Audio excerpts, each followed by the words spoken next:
Hi, good evening. Sorry for the delay, students. But as you know, and you must have seen that the number of joiners are increasing and hence the wait.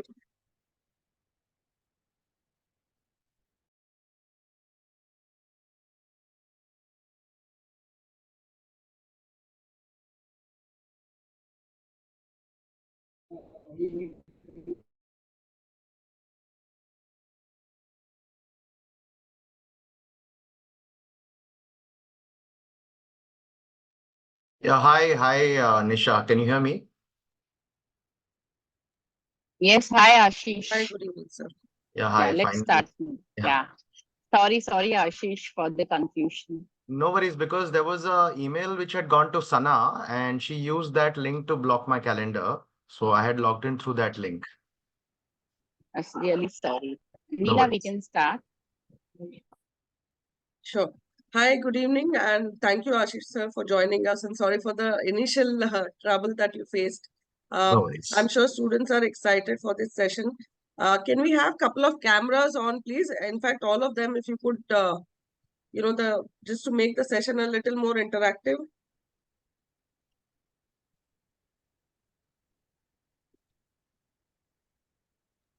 Students, quickly, please put on your videos.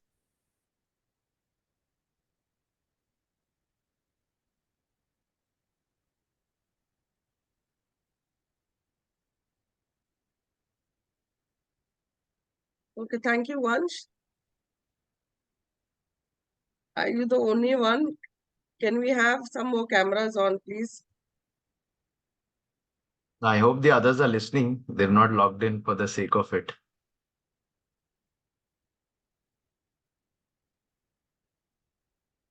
Okay, great. So how many of you all actually went through the video that was shared with you? Did you all get a chance to go through the video that was shared with you all? Then please say yes, no on the chat. Yeah, you can use the chat section.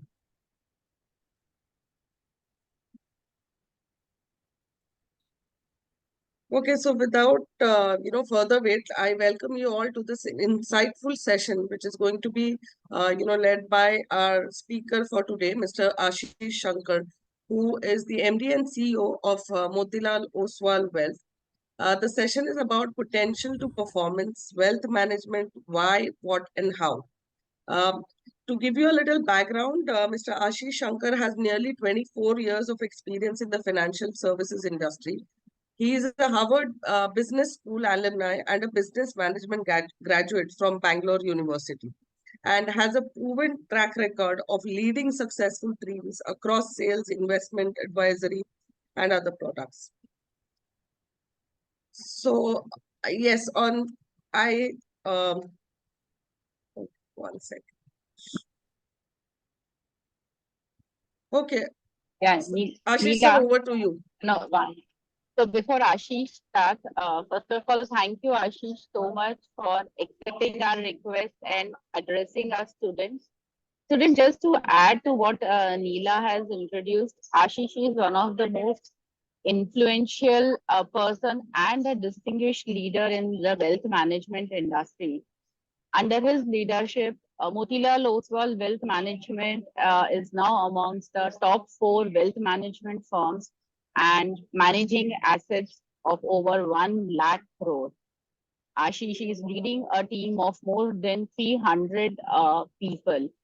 So, Ashish, we are really privileged to have you. And Ashish has been a very good speaker and has been addressing students in different forums in IIMs and very reputed organizations. And we are really lucky to have you, Ashish. So, over to you, Ashish. Great. Thanks, Nisha. Thanks, Neela, for inviting me. I mean, it's a privilege to talk to students and aspiring wealth managers.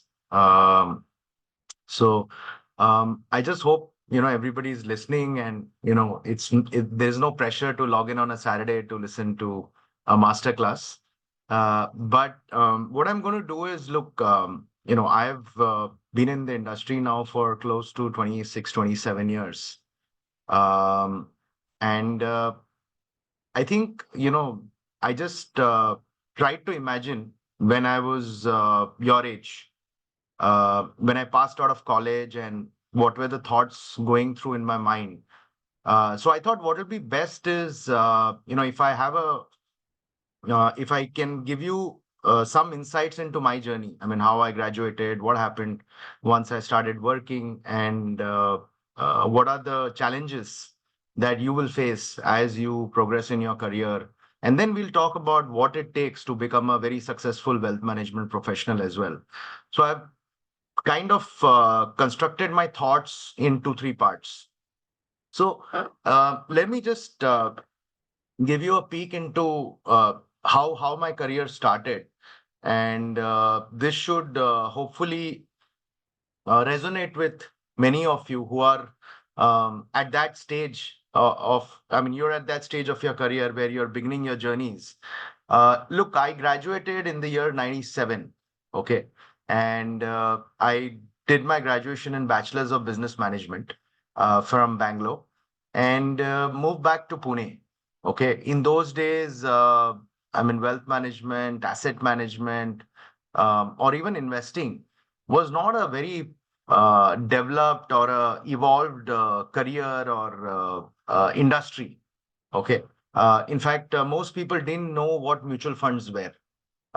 So it was a very, I would say, nascent phase of the industry, at least in India.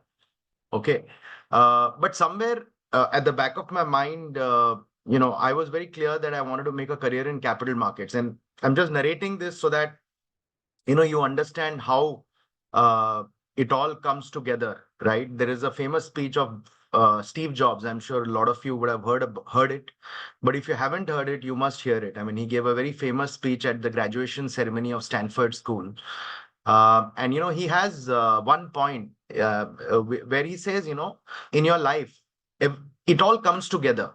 I mean, you'll have varied experiences, but ultimately it'll all come together. Okay, and this is my story.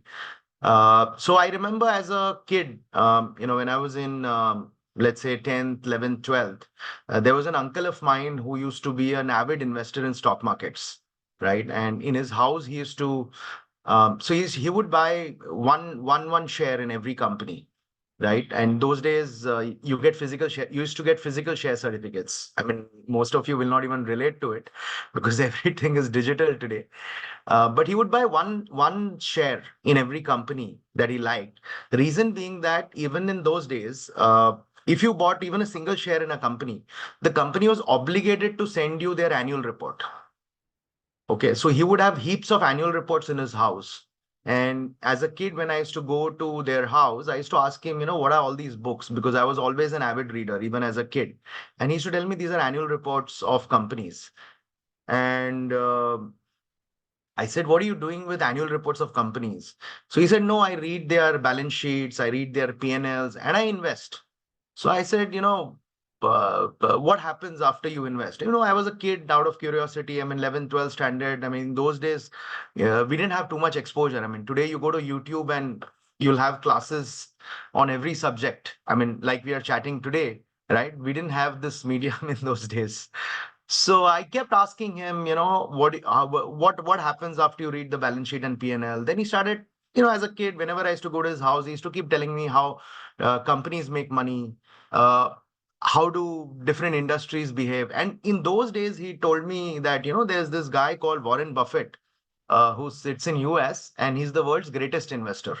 Okay, in those days, I'm talking about, this must be 92, 93. And, in those days, even Buffett was not known, right? Today, Warren Buffett, everybody waxes eloquent and everybody has a quote to share about Warren Buffett, right?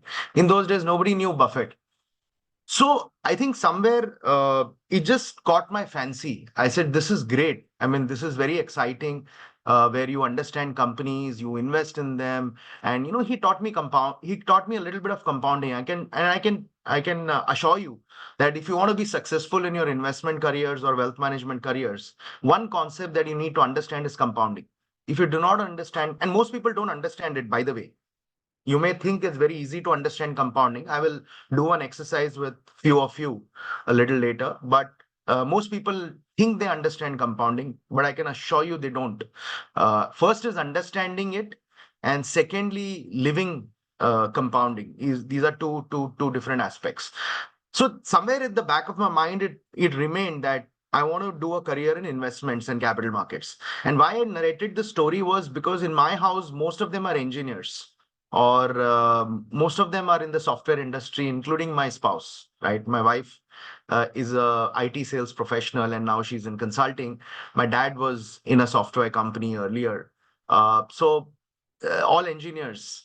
So when I decided to take up finance, investing, commerce, it was actually a new thing in our house, because I was always brought up to go to IIT Bombay, which is where my father studied, right? But I think these conversations with my uncle really caught my fancy. So 97, when I came back to Pune, I remember I was looking for a job. I mean, those days, I mean, we had campus placements, but since we're moving back from Bangalore, I said, let me come back to Pune and explore. Pune is my hometown where I've grown up. Someone told me there's this new foreign bank setting up shop, and they are recruiting relationship managers. So why don't you go in for an interview? It was a walk-in interview, by the way. Okay. So I walked in, and I was all starry-eyed, because the moment you walk into a foreign bank branch, as a fresh graduate, you look around the huge office and fancy office. And I walked in, I met, the manager there, and I don't know, they asked me a few questions, and I guess they thought I had potential. So I got the offer letter the next day. Okay, so that was, I was very excited. I said, maybe I'm not that bad after all. I have some potential. So I started working in the bank.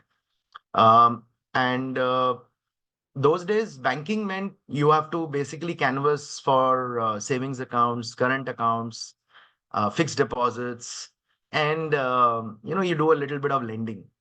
There was no investment management or wealth management. It was very, very nascent, early days, right? So I did that for about 8 to 9 months. But somewhere at the back of my mind, I felt this is not what I want to do in life, right? I don't want to be selling current accounts or savings accounts or fixed deposits. So there was a stockbroker operating near my house in Pune, right? And I used to sometimes go in there because my dad had an account. And again, I was fascinated by what was happening, because by then NSE had just started electronic trading, right? So you could see trades happening on the terminal. So actually, in one of the days when I walked in the evening, the main boss there asked me, "What do you do?" So I said, "Look, I'm a banker." And he said, "Do you like investments?" I said, "I love it. And I've grown up reading about it." So he said, "Then why are you with the bank?" I said, "Look, this is the thought that is crossing my mind every day." So I said, "Will you give me a job?" Right? He said, "What do you like to do?" I said, "I'd like to do research." So believe it or not, he said, "Okay, come and work for me as a research assistant." Okay, so that's how I joined the stockbroker, as a research assistant. Okay. Um, and those days, again, broking was not very evolved. So, I mean, early morning, I would come and read up some news. Read balance sheets, annual reports, which was taught to me by my uncle, and come up with some ideas. During the day, I would become a trader. Okay, so I would put trades. So two keys I remember: F1, F2. F1 was to buy, F2 was to sell on the NSE terminal, right? But it was really exciting to me. I mean, that was really, I used to really look forward to coming to office every day and working up. Although, by the way, when I moved from the bank to the stockbroker, I took a 20% pay cut. Okay, but I said, this is what I love to do. So let me explore this. And in fact, even my family was wondering, I've gone bonkers leaving a foreign bank job and, going and working with a stockbroker. Of course, they were the largest stockbroker outside of Bombay for National Stock Exchange. Okay. So during the day, I would also become a trader. I would punch in trades for clients. And in the evening, I would go out and solicit business. Okay. So I would go and get clients. So in those days, there was no demarcation. Today the industry is very evolved. So I would do trading, I would, do research, and I would get clients. Okay. And of course, my first job, I didn't tell you before I became a research assistant. The moment I joined, the broker told me he put me in the bad delivery department.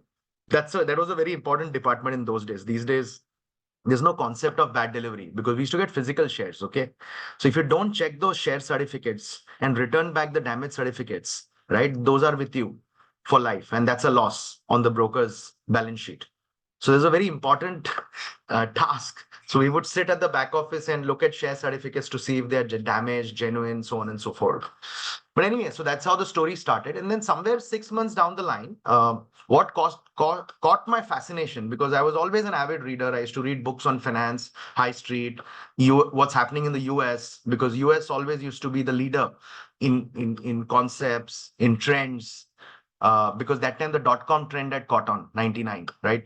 IT stocks were moving up, upper circuits, 5%, 6%. Daily, you wanted to buy some stocks and, stocks would hit the upper circuit. And so it was a very exciting time.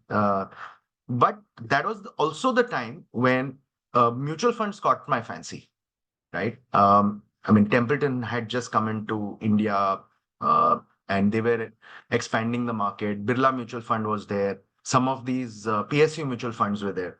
So I read a lot and I realized that mutual fund is a very large industry globally. And I told, my boss, who was the main partner in that stockbroking firm, that, hey, why don't I set up a mutual fund desk? So he said, great. Why don't you do it for me? Because it's a trend that is waiting to happen. So I then set up the mutual fund desk. So clients who would walk in there, or all the stockbroking clients, I would sit and convince them why they should do mutual funds. Okay, why they should do SIPs. SIP is very popular now, but those days nobody had a clue of what SIPs was. So that's how I started the mutual fund desk. And then after I started the mutual fund desk, I was one of the few people in the industry who would advise clients on mutual funds. So all these mutual fund houses in Pune would come and meet me and share a lot of insights, share a lot of information. And that's when Templeton offered me a job to set up their Pune branch. So that's how Templeton happened. And again, it was a startup. They had no branch in Pune. It was a well established, it is a very large name globally, but in India, they were just building their business. So I set up their branch in Pune, the sales office, the distribution office.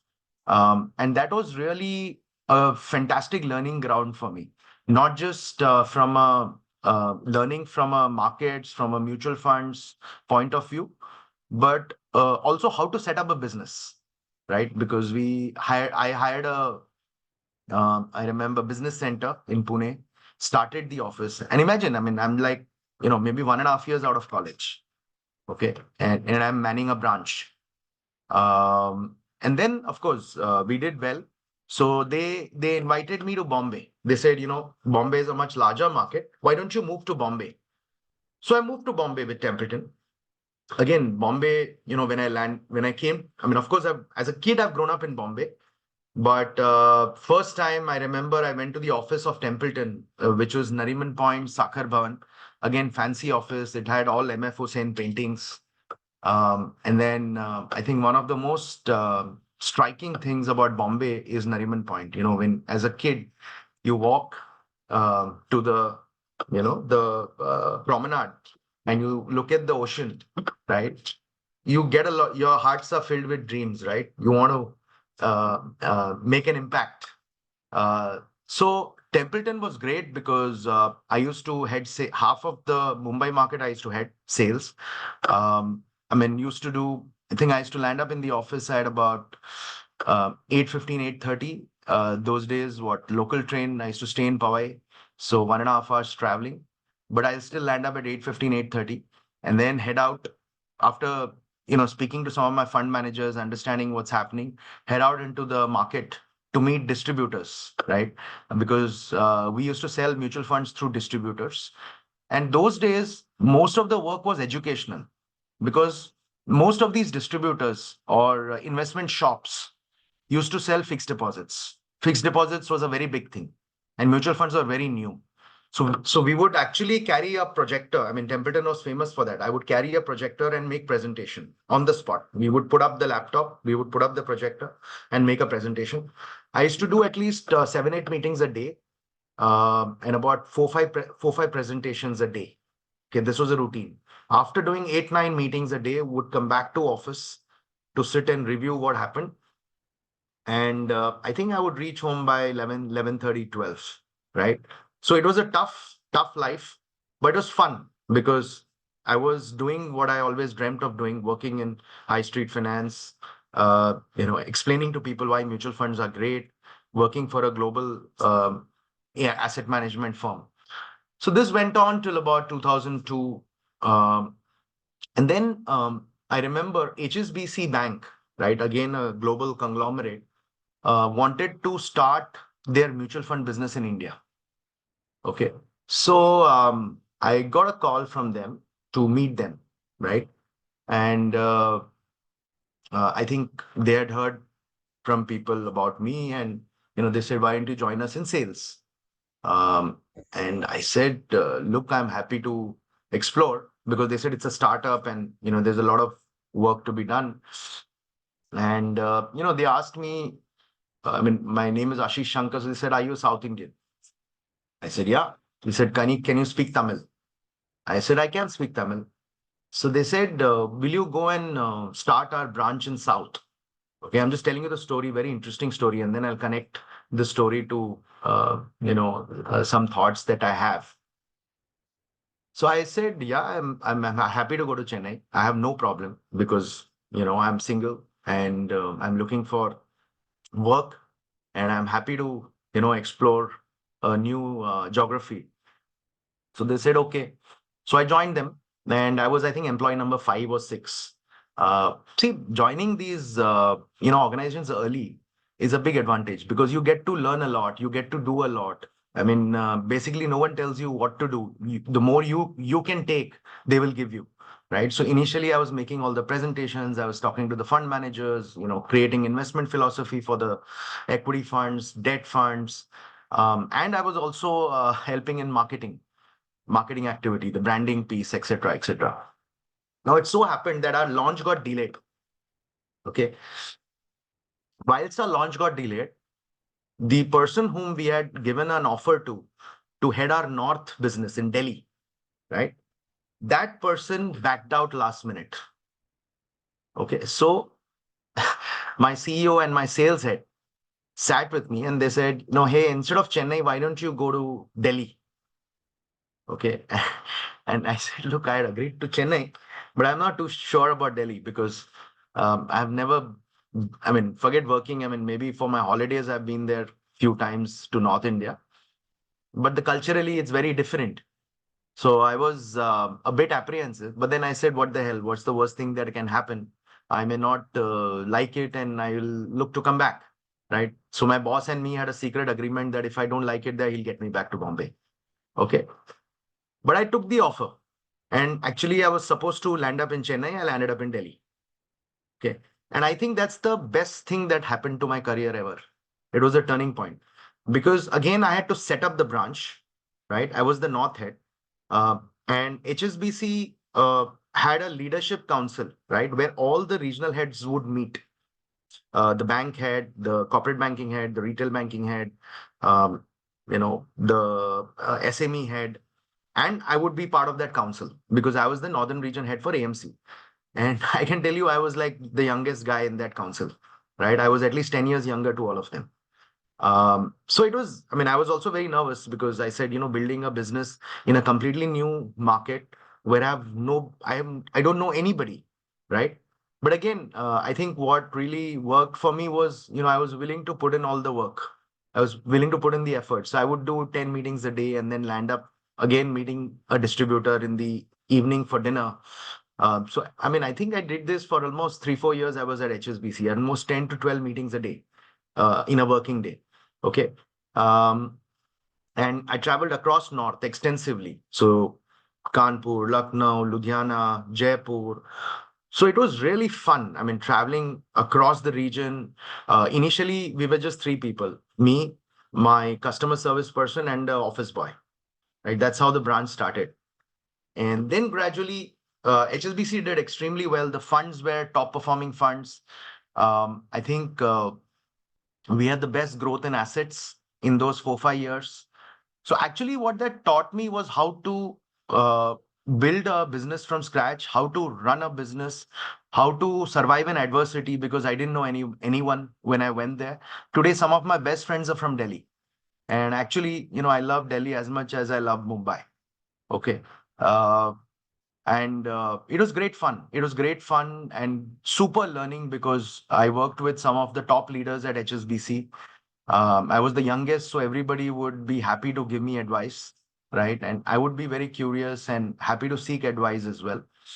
Then I think somewhere around 2005, 6, again, I was reading a lot, and my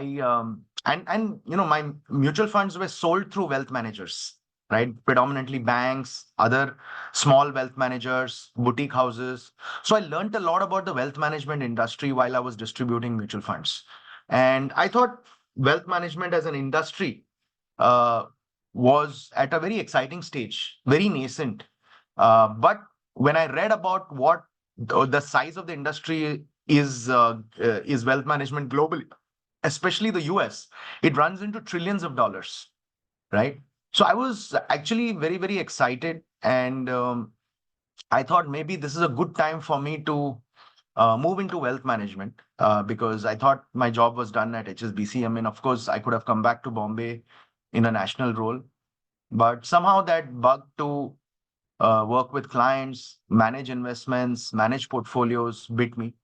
And that time, a French firm called Societe Generale was setting up in India, right? They were setting up private wealth management. It was a very new thing. Some of my friends joined, and they invited me to join them and become a partner. And the role was to manage money for very large promoters, family offices, structure their portfolios. So I joined them, and again, exciting times because I had to relearn everything, understand how this business works.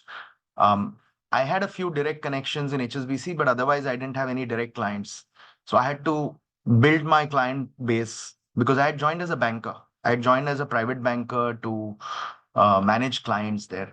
And luckily for me, within a year and a half, some of the best, largest promoters became my clients there. And in those days, I built this is a, I mean, if you don't understand, this is a jargon, industry jargon, you can ask me questions later. Built a AUM of almost 300, 350 crores. AUM basically means assets under management, right? So clients give you money to manage. You direct that money towards investment products and work with them to help them, achieve their desired return outcomes. So the money that clients give you is called assets under management. So 300 crores in those days was big money. Even today, 300 crores is big money, but in those days it was very big. So very successful. Unfortunately, we realized that subprime crisis was coming near, and SocGen was going to shut down in India. So hence, I had to again look for a job. That time, I was married and I wanted to come back to Bombay because Bombay has been always my base. I've grown up in Pune. I've studied in Ferguson College early on. So I got a job with American Express Bank. And this is also a very interesting story. Um, American Express Bank in those days used to run a very boutique wealth management operation, right? And they wanted me to come to Bombay and become the head of investments. It's a different role to relationship management. And I have straddled both. I've been straddled the investment function as well as the sales function. So it's a unique combination of traits. But so Amex wanted me to come back to Bombay and head investment advisory, investment products for them. So I joined American Express Bank and came back to Bombay. Again, it was very exciting because different role, heading investments, working on research, coming out with recommendations for the sales team, meeting clients. Um, within within a month of my joining, I read in the papers American Express Bank to sell their business. in India, right? Imagine you take up a new job and then you read in the papers. So the person who hired me had also quit. There was a very senior banker who had hired me in MX, the CEO of American Express Bank, the wealth management unit. He had moved to Standard Chartered to set up the private banking unit for Standard Chartered. Standard Chartered is a very old bank in India, but they didn't have a private bank. Private bank, basically, you manage money for very large families, ultra HNIs. Basically, anybody who has more than $1 million to invest, you normally work with those kind of families, right, in private bank. So he had joined Standard Chartered, and he asked me also at that time, Ashish, will you join me? I said, look, you hired me in American Express Bank. I will take my chances here, right? So I continued with American Express Bank, and despite that news, which said that American Express Bank is going to sell their business. Now, the irony is American Express Bank sold their business to Standard Chartered. Okay. So I landed up in Standard Chartered Private Bank under the same gentleman who had hired me in American Express Bank.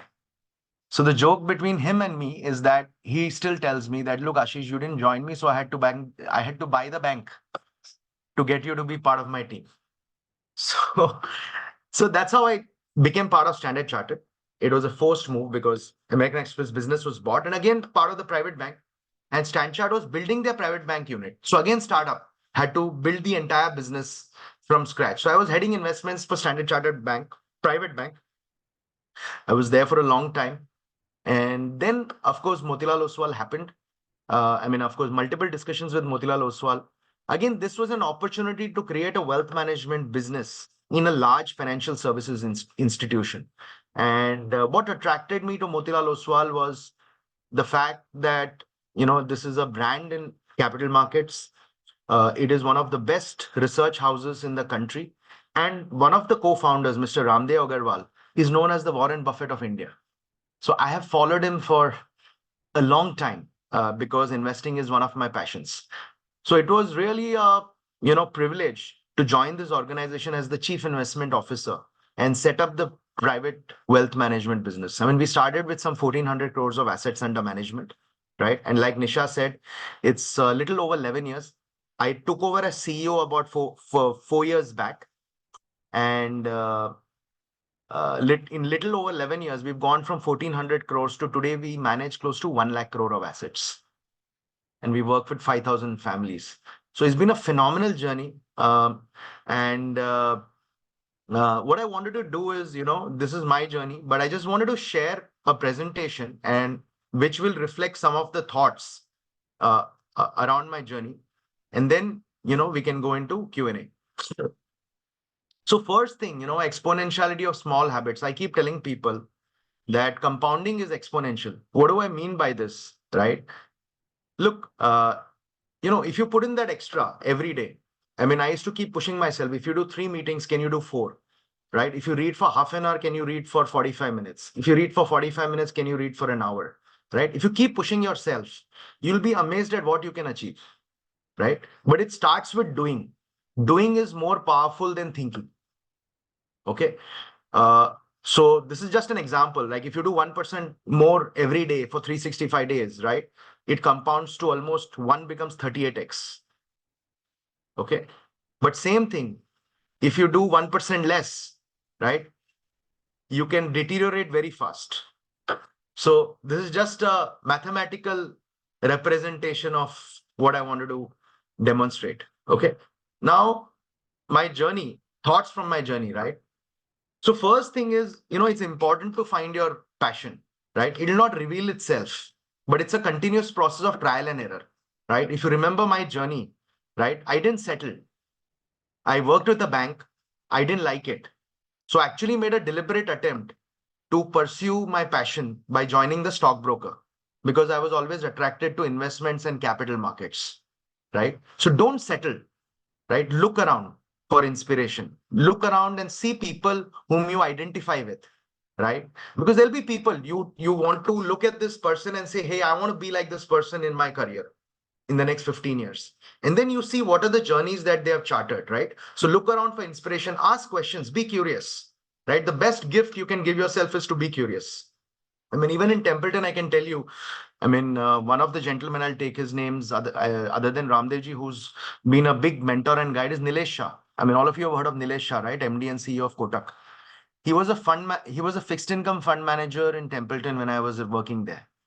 So I would go every day after finishing my meetings to spend time with the fund management team, ask questions on stock markets, on fixed income markets, to learn more, right? So being curious is great. Second, understand compounding. Most people don't. You will create a massive edge if you do. And I'll talk more about compounding a little later, and I'll do a small exercise with all of you. Third, be prepared to work very, very hard. You know, that 101% mindset that I mentioned to you, right? And why you'll be surely successful if you work hard. I can tell you, most people don't work hard. Most people don't work hard. They like to be in their comfort zone, right? If you're working in Andheri, you don't want to go beyond Dadar. If you're working in Dadar, you don't want to go beyond Andheri, right? If you're working in Bombay, you don't want to go to Pune. If you're working in Delhi, you don't want to go to Chennai, right? Everybody wants work to come to them. Very few people have the mindset, exploration mindset. I mean, I'm just correlating it with my journey. Look, I was in Bombay. I was prepared to go to Chennai, but finally landed up in Delhi, right?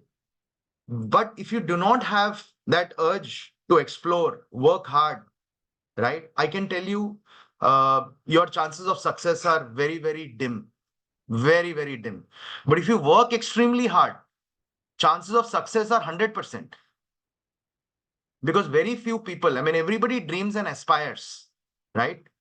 But very few people work hard to meet their aspirations. I mean, in Hindi, there is a saying, right? जो सपने देखते हैं उनको रातें छोटी लगती हैं, right? जो सपने पूरे करते हैं उनको दिन छोटे लगते हैं.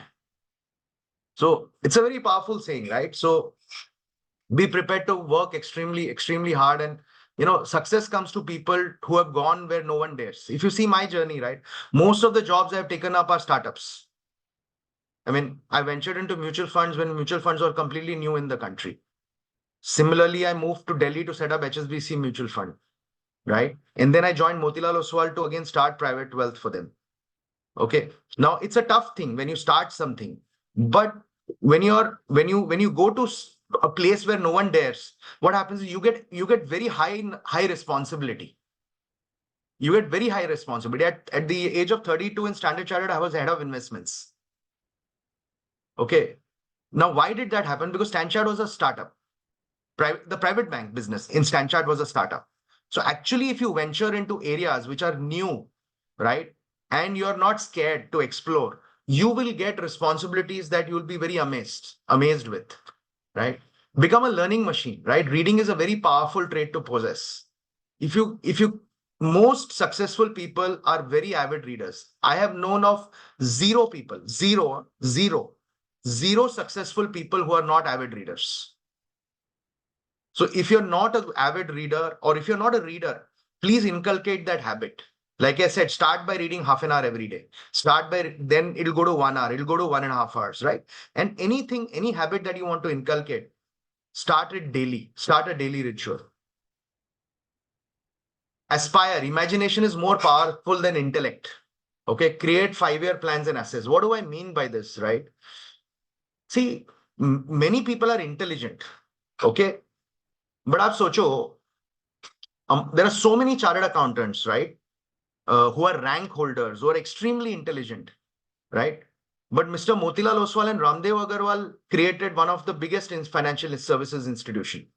Mr. Ramdev Agarwal, by the way, I don't know if you heard his story on YouTube. I mean, there are many interviews of his. He's somebody who's come from a village near Raipur. Okay, by the way, he's failed his chartered accountancy test 4 times. And then he cleared it. Today, he's become Warren Buffett of India, right? And created such an empire and institution like Motilal Oswal. Why? Because he had imagination. He imagined that he wants to build a very large business. He imagined that he wants to create a lot of wealth.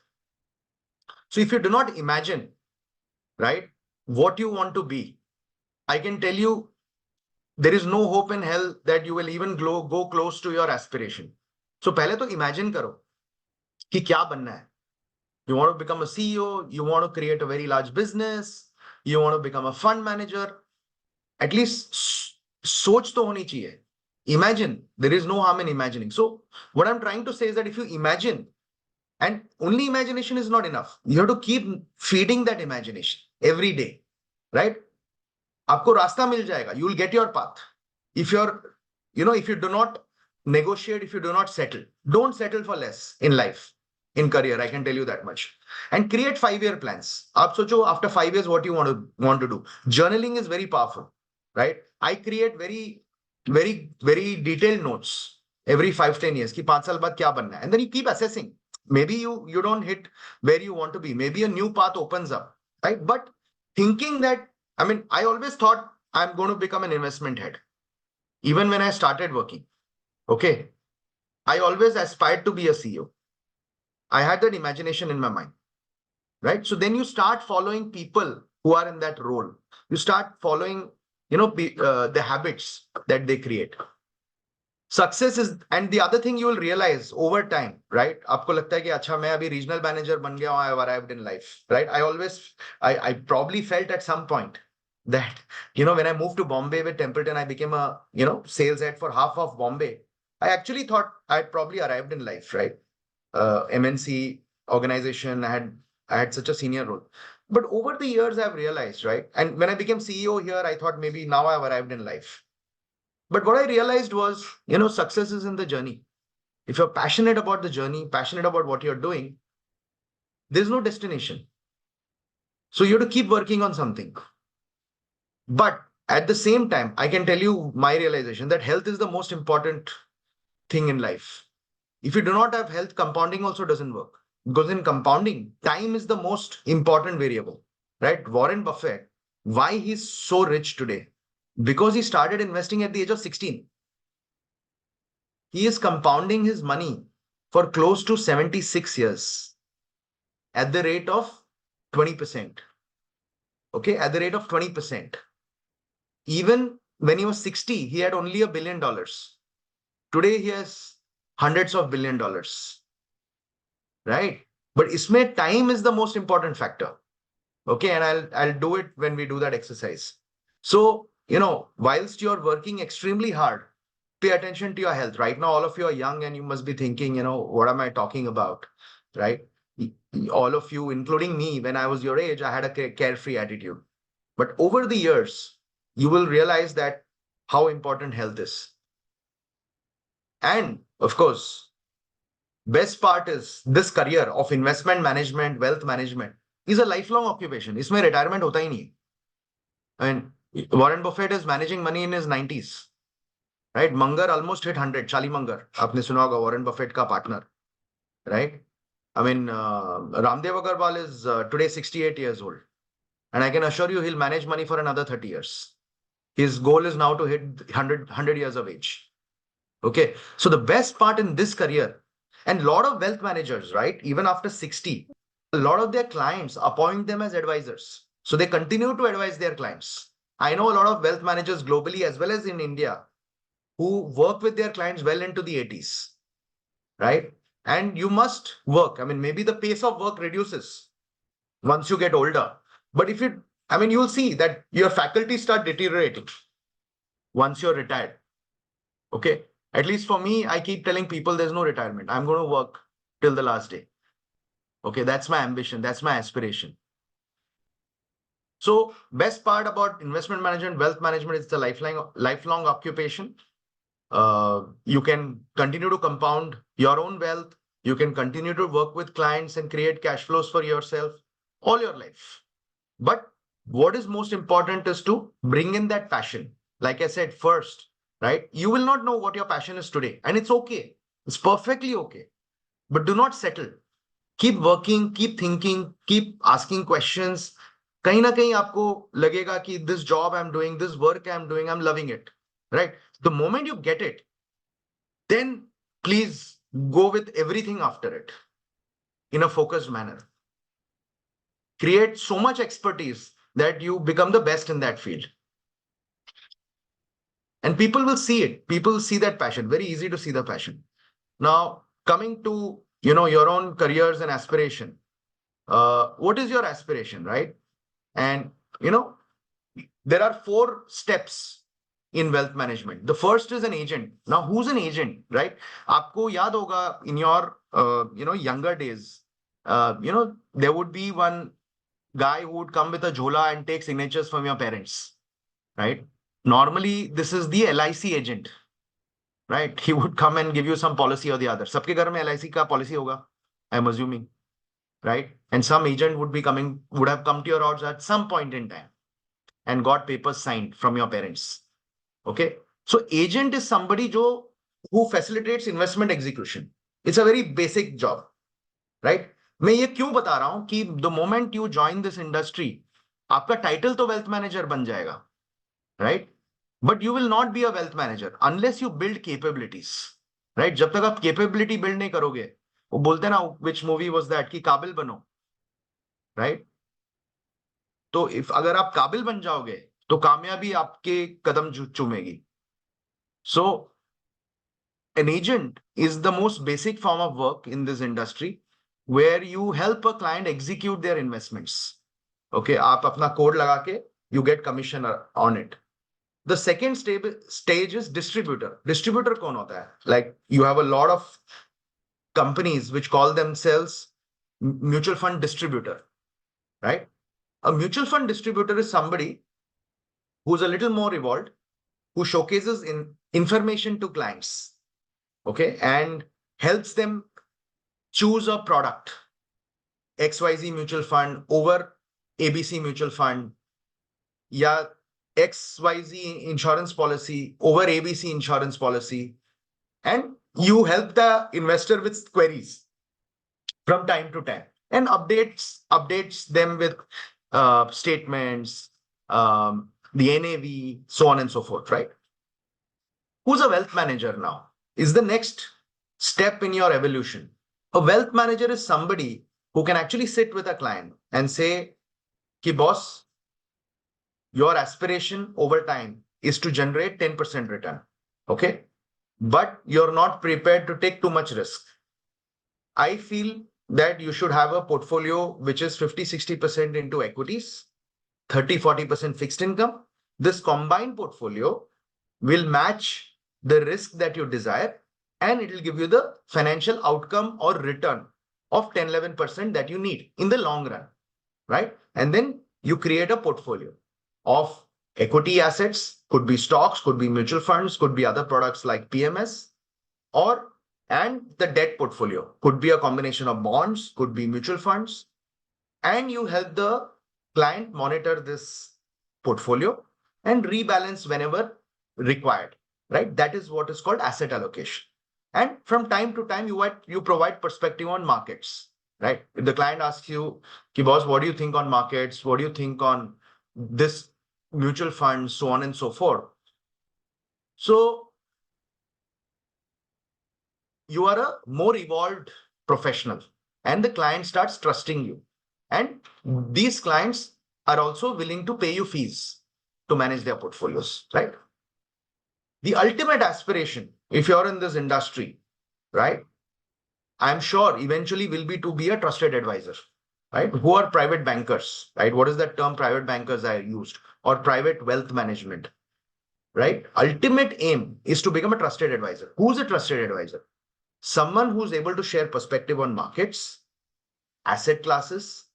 You help the client build a charter. What is a charter? Charter is nothing but a document where you write down how the client's money will be managed, how much in equity, how much in debt, what is the kind of risk that will be taken, when will it be rebalanced, what products can go into the portfolio, what products the clients you will not invest for the clients. It's a full document that you make, right? Vision document or a manifesto that you make for client.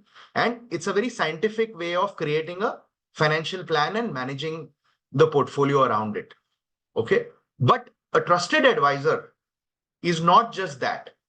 Trusted advisor is somebody who can build an entire blueprint, financial blueprint for the family. How many members in the family are there, so that your client could have parents. Now parents are old. Now their requirement will be very different. They may not necessarily want to take risks and put their money in equity markets. They may want to invest in bonds and get regular returns, right? So you create different financial blueprints. for the parents. Then you come to your main client, who may be a working professional, right? Where you then create a plan for them to meet their financial objectives. So let's say if they're investing for their kids, right? They want to provide for the kids' education, they want to provide for their own retirement. Then you build a more aggressive portfolio through regular investments like SIPs into equity funds or equity markets. And you create numbers as to today, if you need X, after 10 years, how much will you need? And to get to that number, how much do you need to invest at a particular rate of return, right? You create a full financial blueprint. Now, an advisor doesn't just stop at that. An advisor over time, when he's working with the client, right, also has to understand the client's business. Let's say your client is running a clothing business, right? Let's assume he's an exporter. He or she is an exporter. They make garments and send it to US. Now, a good advisor also understands the business of the client. For that, you need to have a good understanding of P&L. When I say P&L, profit and loss statements, balance sheet, so that you're able to engage meaningfully with a client and also give them investment banking solutions, right? If let's say somebody is working for an organization which also has an investment bank. I mean, Nisha has worked for an investment bank, right? And she can also share her thoughts. But a trusted advisor also helps the client to progress on their own businesses and eventually also adds value holistically by advising on taxation, insurance, succession. What is succession, right? The wealth gets passed to the next generation. So today, estate planning, which includes creating a will, creating a trust, and ensuring, you would have seen such fights in business families, right? I mean, the richest family in India, which had a pre-wedding, right? And all of you would have seen it on your Twitter feeds, Instagram, right? It was all over the place. The whole country has an opinion on this family, whether they should have done this, whether they should have not done this. Now, my simple answer is, it's their money. They can choose to do whatever they want. You can give whatever opinions you want, doesn't matter to them. Okay. But Twitter people or social media people are always, impatient to give their comments. Okay. But the point I was trying to make is that even in the wealthiest family, there has been a fight between the brothers. Correct? Now, as wealth increases in India, it is also important that the wealth gets transmitted to the next generation in a very, very peaceful manner. So creating wills, trust, this is part of the wealth manager's job, private advisor's job, right? And he can also give holistic reports. So this is the journey. Now, when you join, you will be called a wealth manager, but that doesn't make you wealth manager. You have to ask yourself, are you providing all these services to clients, right? Now, to provide this service, what does it take, right? What does it take to convert your potential to performance, right? Like I said, traits, if you've learned anything from my journey, you need a winner mindset. You need a winner mindset. You need the hunger and attitude. If you do not have that hunger, attitude, imagination, and the willingness to learn, I can tell you, please don't aspire to be successful. You have to give it your all. Okay. Now, coming to capabilities. What are the capabilities you need to eventually become a trusted advisor? First, you need strong content. Strong content. What do I mean by content? You need to have very deep understanding on markets. You need to have very deep understanding on asset classes. And it's not something that you'll get it on day one. It's a journey. It's an evolution. That's why I said, you have to become a learning machine. You have to keep reading. You have to keep asking questions. You have to keep building perspectives and keep growing. Okay. So you need to have perspective on asset classes. You need to understand investment products, whether it's mutual funds, whether it's alternative investment funds, whether it is bonds. Now, even international investments is becoming mainstream in India. A lot of wealthy people want to send their monies outside India and invest. So you need to have a reasonable understanding of what's happening across the world and general knowledge. Because in this industry, if you want to become a good wealth manager, if you want to become a trusted advisor, you need to be able to create a connect with your client families. And how do you create a connect with your client families? I can tell you this, everybody loves to talk about themselves. So if your client is passionate about cars, you need to have knowledge about cars. So general knowledge, what I meant by GK was general knowledge, right? There are a lot of clients who love to discuss politics. Okay. So as a relationship manager or as a wealth manager, to be able to connect with clients, you need to also have a reasonable understanding of many subjects. For that, you'll need to read a lot again, right? And build your general knowledge. Second, building a network, right? If you have to become a strong, successful wealth manager, you also have to acquire clients. You have to build your franchise. The best way to build your franchise is building a network. What do I mean by network? Build a network of mentors. Make successful people, senior people whom you meet, make them your mentors. I've had many mentors in my life, right? And I just mentioned two of them. One is Nilesh Bhai, second is Ramdev Agarwal, right? And a lot of my previous bosses. I keep going to them for advice. Second, building a network in your community, right? So if if you come from a particular community, building a network is much simpler, right? For example, I am half Gujarati, half South Indian. So I have both communities to network in.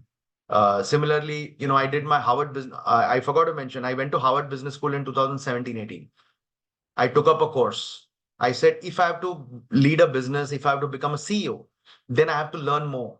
And I went to Harvard Business School and completed my advanced management program. So that's why I'm an HBS alumni, right? So there is a Harvard community in India.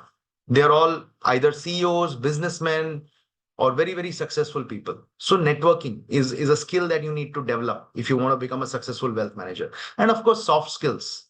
Soft skills starts by ability to speak in public, ability to give presentations, ability to have a persuasive conversation with clients. And don't worry if you cannot do it today. You have to practice. And I can tell you a lot of successful people who are good at speaking, right? Like I do a lot of public speaking. I can assure you that I have practiced this in front of the mirror many times in the beginning of my journey. Of course, over time, it becomes muscle memory. So today, if you tell me I had to speak to all of you, this presentation I created just before we started, 15 minutes before. And I created this entire story and pitch. But that's because I have now practiced this for 25 years. So it comes naturally. But it doesn't come naturally to anybody. So practice, keep practicing softer skills. And then, of course, discipline to execute, process orientation, doing it every day. Now, doing, like I said, is more powerful than thinking. And this is my favorite line. We are what we repeatedly do. So what happens is excellence then is not an act. It becomes a habit. Okay. So with that, Nisha, let me stop here. I hope, whatever I've shared is useful. Thank you very much. If you want to do any Q&A, Nisha, Neela, happy to do some Q&A. Yeah. Thanks, Ashish. It was a wonderful session. And students, the floor is open for question and answers. So maybe you can unmute yourself and ask questions. Any questions you have, or you can write it in the chat box. So we'll just take few questions, Ashish. Yep. Happy to do that. If there are any questions on the chat box, you can ask me, but otherwise, happy to.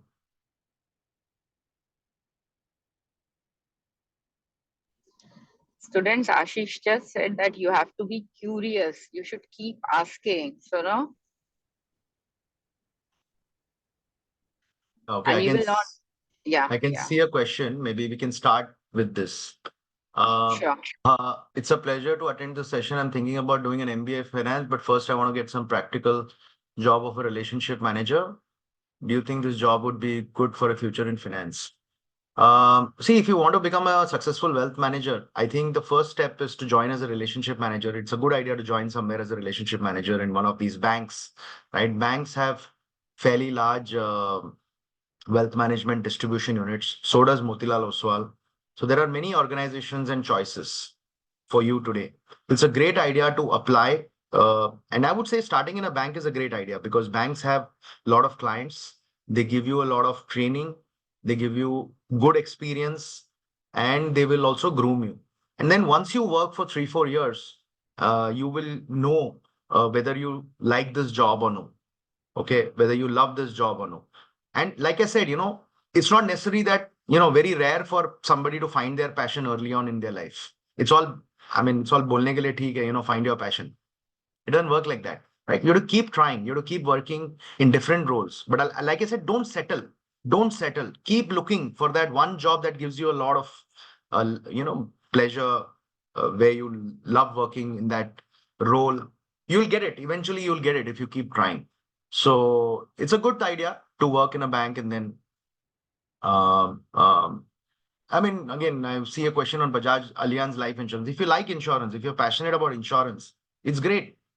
But if you want to move into wealth management, then this will not work. You have to probably look at moving moving job into wealth management, and then go ahead with that. There's another question I'd like to answer. Somebody has asked, how do you maintain work-life balance? Okay, so there is no concept of work-life balance, boss, if you want to be successful. Okay, ये सब किताबी बातें हैं.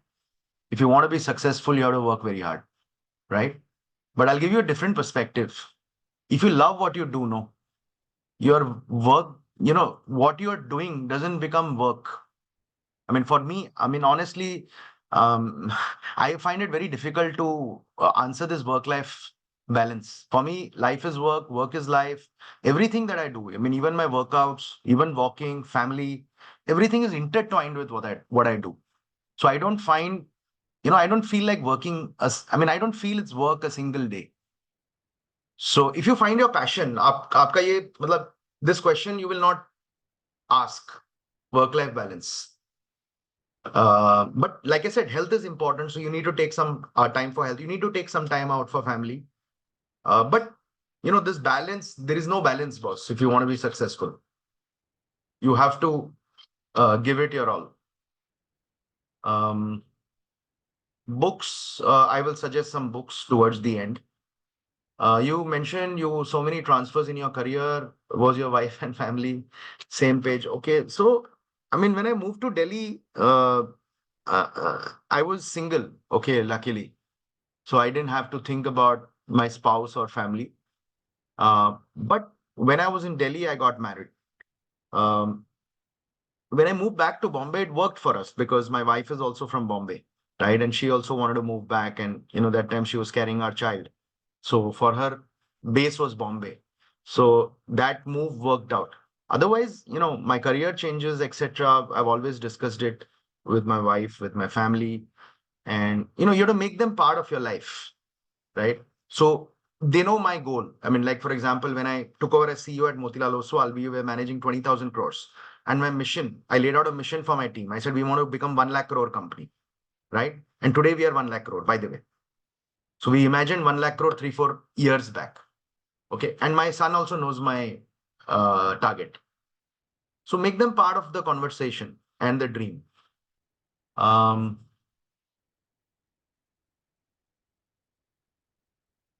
So after 2-3 years experience, what will be the average salary, or can we be able to create our own wealth management firm?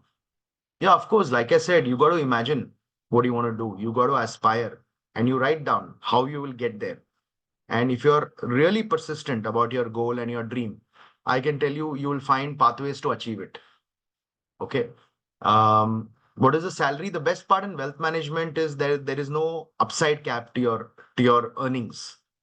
Okay. Successful wealth managers in our firm itself can earn more than many successful CEOs, because this is one industry where you get a sharing of the revenue in private wealth management, right? Not the, when you start as an agent, it's different. Wealth manager is different. Finally, when you become a private banking advisor, right, which is a journey in itself, we hire people with minimum 10-15 years of experience. You can earn actually unlimited amounts of money and create wealth for yourself as well. That's why this profession is such a beautiful profession. What exactly will be the role and responsibility as a wealth manager? I think I did a very detailed run through in that slide, right? Who's an agent, who's a, maybe I can just put it up again. Maybe you missed it, but when I was on this slide, I think I did a detailed walkthrough of what it means. What are the certifications I have to do? I think, CIL is the best place to answer you what certifications you need to become a wealth manager, because we work with CIEL as well to certify our wealth managers. So what do we do when there is pressure from top management to sell the product unethically? Change the company, boss.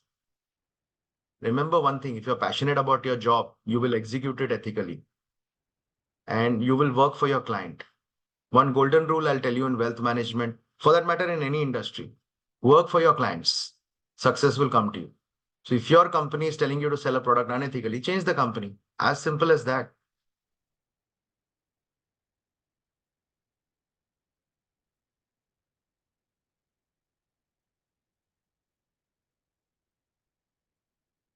Okay, Nisha, any other questions you think will No, be interesting to answer? I think we have covered everything, Ashish, and yeah, it's time also, so I think we Yeah, so I can just start. thought let me just recommend a couple the books. I think somebody was Yeah, asking for yeah, books. yeah. So there is this book called Psychology of Money by Morgan Housel, which is a phenomenal read on finance and psychology. Incidentally, I did the first podcast also with him on YouTube. So if you go to YouTube and search Ashish Shankar Morgan Housel, you will also get my podcast with Morgan Housel. So you can read the book, you can listen to our podcast. That's a very easy way of getting knowledge. There are a lot of podcasts that Motilal Oswal has done on YouTube. If you just put Ashish Shankar Motilal Oswal on YouTube, you'll get a lot of videos where I've interviewed fund managers, where I've spoken to authors. So if you don't, I mean, if you find it boring to read the entire book, you can always go through the podcast and learn. And these days there are a lot of podcasts actually. So Psychology of Money is one book. Then I think one book that I love is the little book that beats the street by Joel Greenblatt. This is a book on stock investing, a very basic book, but it's a great introduction to how to buy companies, how to buy stocks. Then you have One Up on Wall Street, which is a classic book on stock investing. You can read that. Similarly, there is a book called Excellent Investment Advisor by Nick Murray. So that's a great book if somebody wants to do wealth management. How do you become a trusted advisor for a client? I'm again repeating this book, Excellent Investment Advisor, okay, by Nick Murray. The other book which you must read, because ultimately sales is the most powerful skill that you can build in any business or profession, is The Ultimate Sales Machine. There's a book called Ultimate Sales Machine by Chet Holmes, right? And again, I've done a podcast with his daughter, Amanda Holmes, on the book, which you can find it on YouTube. It's called Ultimate Sales Machine. It's a book that we swear by at Motilal Oswal, right? So these are few books. Then, of course, you have Benjamin Graham, which is a classic book on investing. So many, I mean, you will find many books, but these are some basic books. And let me see if I have missed anything. I can find it in my library. Um,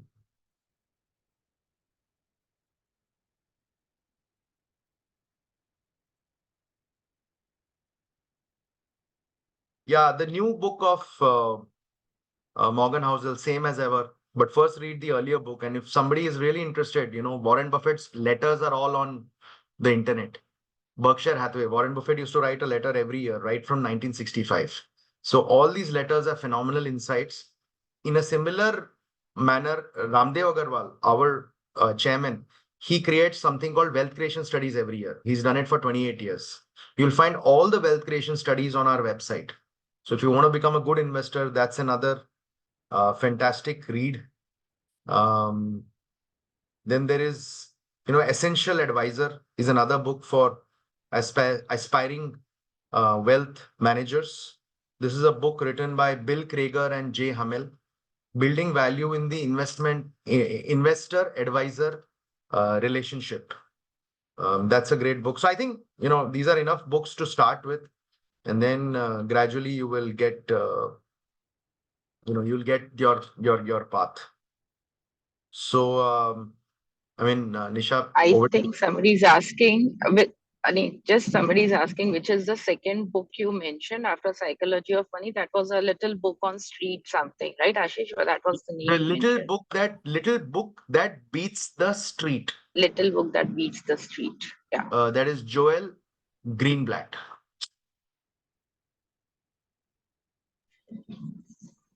I think somebody's put their hands up. I don't know. Do you want to? Yeah. If Yeah. Good Yeah. evening, sir. First of all, it was a great session. It was really inspirational. So, my question is related to investment. Like, you have been in the industry for a very long time. So, Yeah. we as a student have very, bookish knowledge about investment and, very less knowledge of practical knowledge. So, could Yeah. you please share some insights from your experience on how to select some, great stocks, that can maybe provide multi-bagger returns in future? So Kumar, it has taken me 27 years to understand investment. Right? So I'm just So, trying to, no, get no, some it doesn't insight from doesn't your experience. no, it doesn't work like that. What works for me may not work for you. Right? There's no shortcut. Right, sir. आपको काम yeah. करना पड़ेगा, समझना पड़ेगा. Yeah.